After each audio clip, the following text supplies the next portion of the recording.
பாருங்கள், நம்ம வெள்ளையம் வந்து இன்றைக்கி கழிச்சிட்டாங்க. வெள்ளையை கழிஞ்சிருச்சு பாருங்கள் எப்படி கழிஞ்சிருக்காங்க. வெள்ளையை கழிஞ்சதுனால நம்ம என்ன பண்ண போகிறோம் அப்படின்னா, இதுக்கு வந்து டானிக்கை கொடுத்தோங்க. இன்றைக்கி டானிக்கை கொடுத்து முடிச்சிட்டோம். பாருங்கள், இன்றைக்கி கொஞ்சம் தெளிவாக இருக்கிறாரு பையன். ஆமாம், காலையிலலாம் ரொம்ப கிறங்கி போயிருந்தார், இப்போ சுறுசுறுப்பாக இருக்கார். பாருங்கள், அவங்களுக்கு ஒரு 4 நாள் கட்டு போட்டிருந்தாங்க. பாருங்கள், இந்த கயிறில் தாங்க பாருங்கள், அது காலில் கூட அந்த கயிறு அப்படியே இருக்கும். கட் பண்ணி தாங்க விட்டேன். பாருங்கள், இப்போ அது ரொம்ப தெளிவாக இருக்காங்க.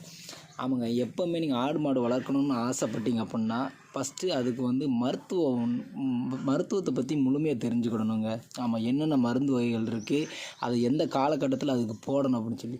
எல்லா மக்களும் நிறைய வீடுகளில் வந்து இப்போயும் நம்ம கோழியெல்லாம் வாங்குவாங்க. ஆனால் அவங்க எல்லோரும் வந்து எப்படி வச்சுருக்காங்க அப்படின்னா, எந்த மருந்தும் போடக்கூடாது, அதுவாக மேயணும், அதுவாக வரணும், காசாகணும் அப்படின்னு நினைக்கிறாங்க. அது சாத்தியமே கிடையாதுங்க.